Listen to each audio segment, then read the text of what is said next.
Good morning my dear students, I hope you all are doing well.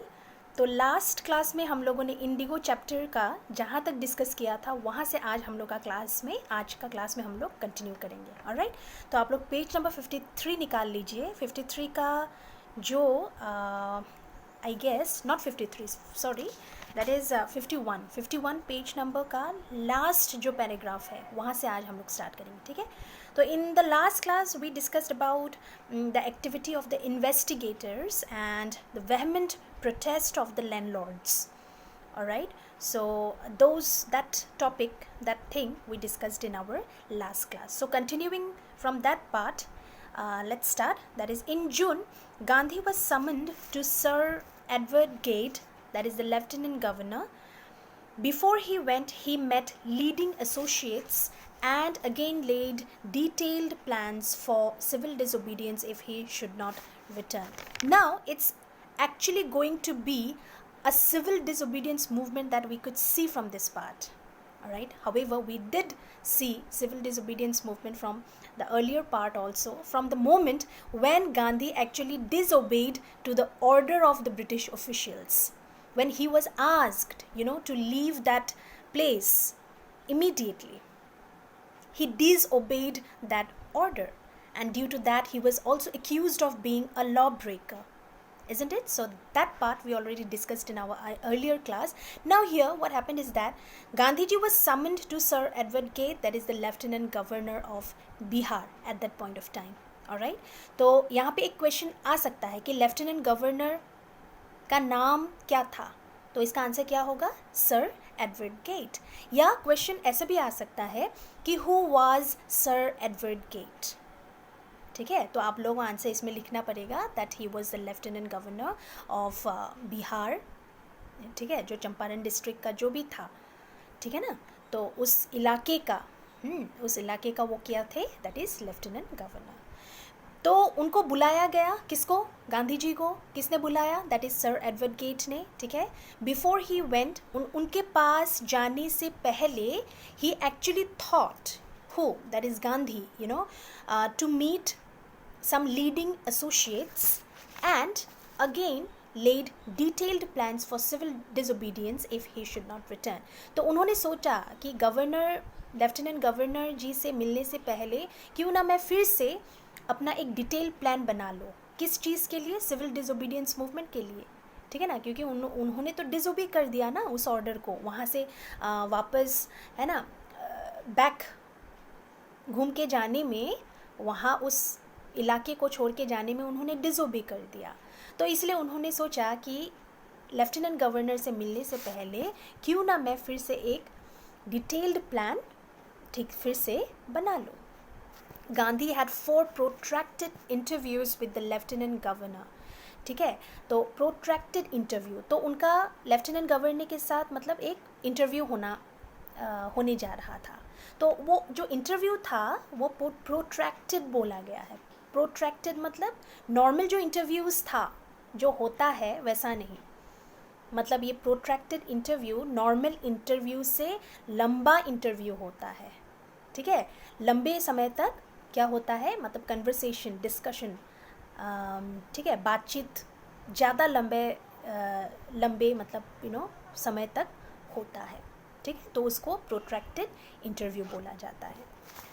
तो who as a result appointed an official commission of inquiry into the indigo sharecroppers situation. तो lieutenant governor ने क्या किया, ये जो complete जो indigo sharecropping जो situation है, पीजेंट्स लोगों का जो भी सिचुएशन चल रहा था, उसको एक थॉरो इंक्वायरी, डिटेल्ड इंक्वायरी करने के लिए ऑर्डर दिया गया।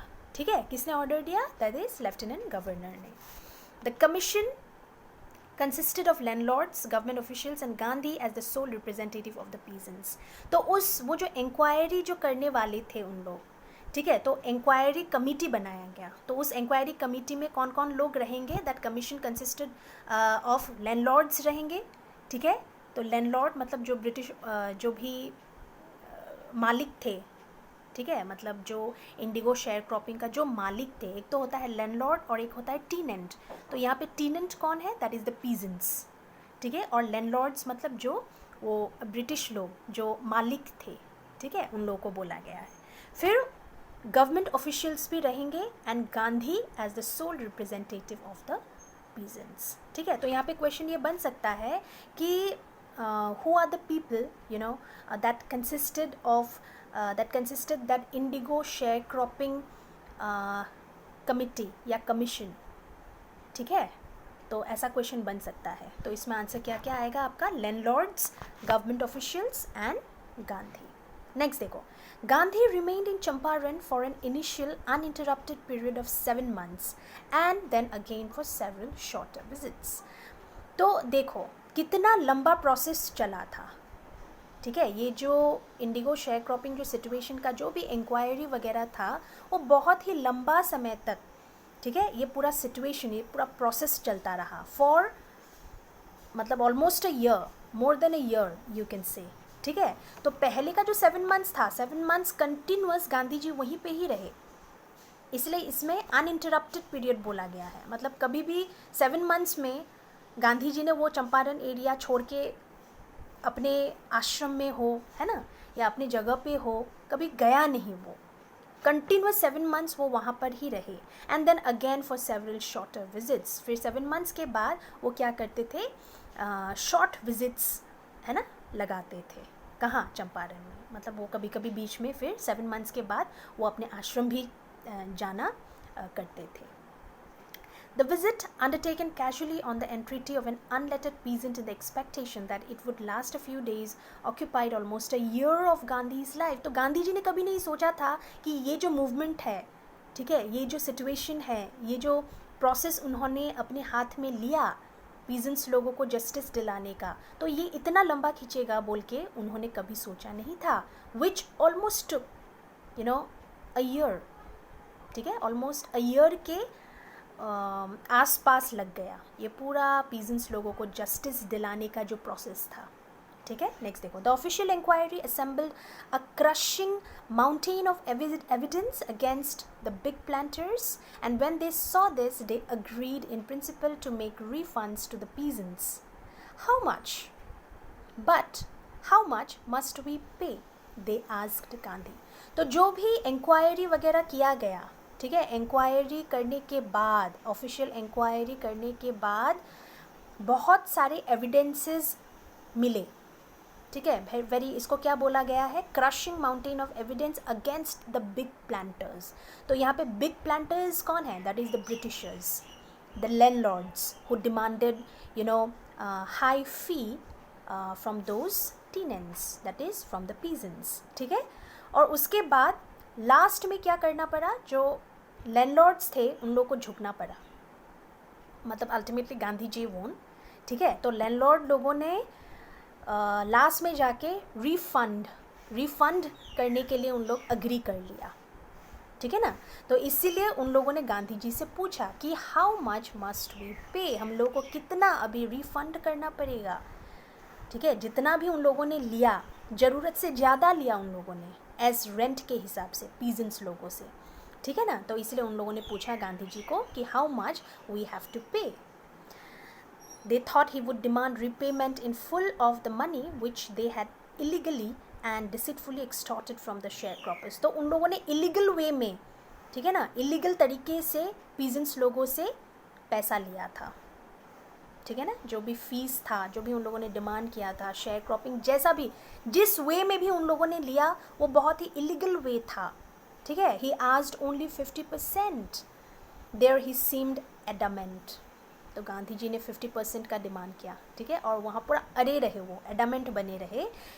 Rights reverend J Jed Hodge, a British missionary in Champaran who observed the entire episode at close range. Thinking probably that he would not give way, the representative of the planters offered to refund to the extent of 25%.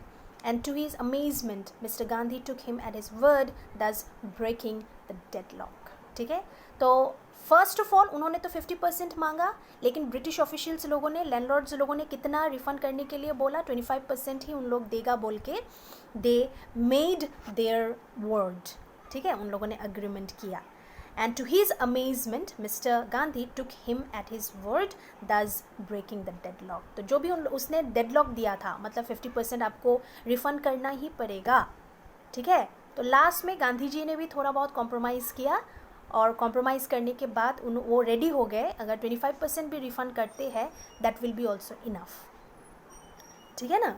तो ऐसे करके यहाँ तक इतना percent का उन लोगों में क्या हुआ, अग्रीमेंट हुआ. ऑलराइट. तो आज के क्लास के लिए हम लोग यहाँ पे ही स्टॉप करते हैं. उसके बाद एक्चुअली और फिर क्या होता है, और एक इम्पॉर्टेंट बात Gandhi ji actually thought, rather than refunding, ठीक है ना, पैसा रिफ़ंड करना, कितना परसेंट आप रिफ़ंड कर रहे हो, वो उनके लिए मैटर नहीं करता था एक्चुअल में. किसके लिए, गांधी जी के लिए, ठीक है. तो उसके बाद वो क्या क्या बोलते हैं वो हम लोग नेक्स्ट क्लास में कंटिन्यू करेंगे. Alright, so thank you very much.